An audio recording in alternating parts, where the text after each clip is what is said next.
Today, we'll join a huge crowd of people following Jesus. He sees their hurts and pains and cares for them in many ways. He leads them to a mountain. Are you ready to climb the mountain? There are many ways to climb. Remember that you can hike, you can use ropes, you can push yourself using a rolling wheelchair, or you can climb by yourself and with a friend. So pick a way to move up the mountain and we'll do it to the count of 20. Ready? Okay. 1, 2, 3, 4, 5, 6, 7, 8, 9, 10, 11, 12, 13, 14, 15, 16, 17, 18, 19, 20. Whew, we made it. Let's find a seat and settle our bodies after that climb. In your imagination, let's look around at all we can see.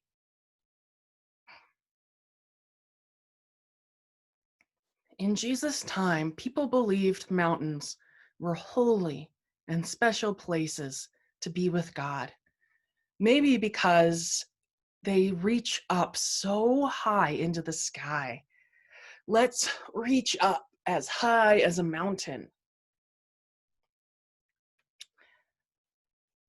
It's good to stretch after a big climb. Jesus told the gathered people about God's kingdom on this mountain. And you can think of a kingdom as the way the world works or is set up. In God's kingdom, there is abundance, more than enough honor and food and money and honor and love and power and resources for every child of God to thrive. Jesus says, "Blessed are the meek, for they will inherit the earth," in Matthew 5:5. When the people listening to Jesus heard this, they would have immediately recognized it.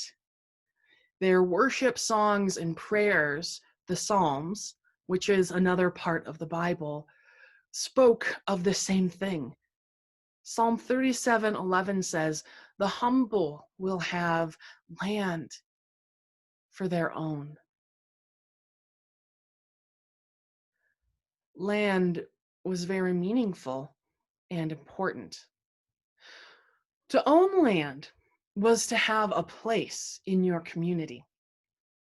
Owning land meant that you had honor and that you had a way to provide for your family. But most of the people Jesus talked to didn't actually own land or didn't own land anymore. Landowners in their time were hated because they used violence to take that land.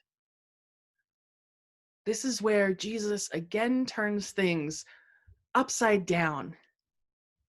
With this promise, Jesus says the meek, the gentle, the kind, and the humble people, those are the ones who will receive land, who will inherit the earth. Not the people who use force and violence, and not just the physical land of Palestine where they lived, but the whole earth, everywhere. This also holds a powerful message for us about caring for the earth. How do you care for the earth? Meek or humble people live with an awareness of others' needs that the planet has, or needs of animals or other people. And they remember that all the earth and land belongs to God. They recognize how everything they have and receive, including land, belongs to God. And they take care of it that way. This means using what they have with respect and using what they have with love. There's a good phrase I want you to remember. I am God's child, and everyone else is God's child too. Can you say that with me? I am God's child, and everyone else is God's child too. This reminds us of two important truths. You are special. You are loved. You are a unique child of God who deserves love and respect. And each person around you is another special, loved, and unique child who deserves love and respect. This is what a meek or a humble way of looking at the world looks like. It means you don't see yourself or your needs as more important than the needs of those around you or the needs of those who are far away. When you are meek, when we are meek, we are truly free. We realize everything and everyone is a gift, worthy of love and care. Before we transition to our next activity, I would like to bless you. A blessing is something you receive, so hold out your hands. I will speak a blessing, and if you receive it, you can put it in your heart. So let's get ready to receive this blessing, to receive this gift. God blesses you because you are gentle and kind to others. Amen. Imagining, pause and discuss each question together. You can do this while coloring the coloring sheet if you'd like. Why was land so important to people in Jesus' time? How is land important today? What stories do you know of when land was taken from people? How do you care for the earth?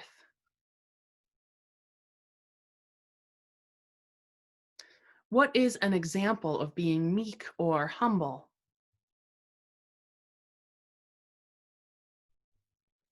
How do you make yourself aware of what others' needs are?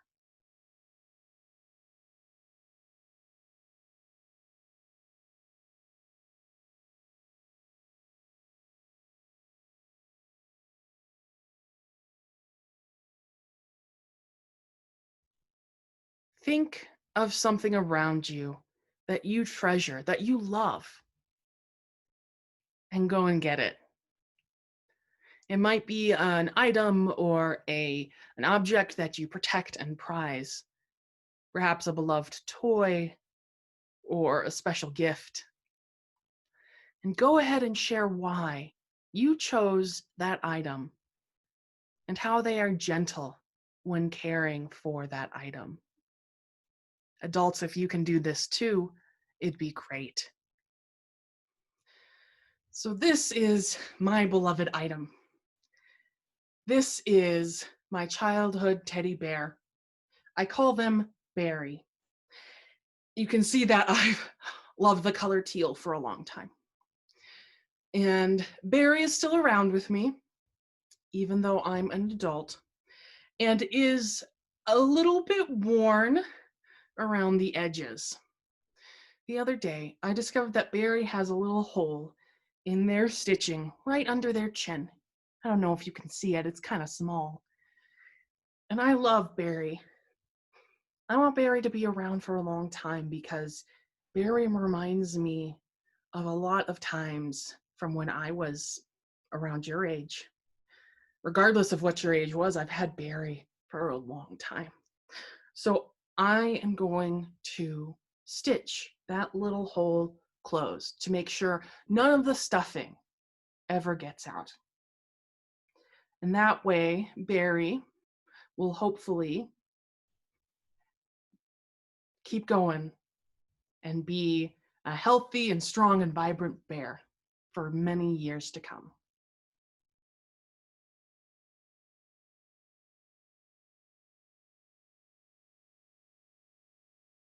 Generous Creator, we praise you for making this beautiful world. It all belongs to you. Help us to use what we have and treat the earth with respect and love.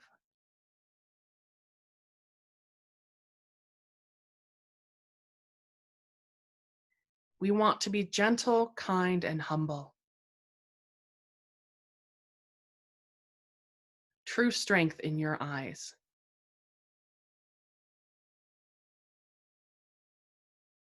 Help us to remember we are your children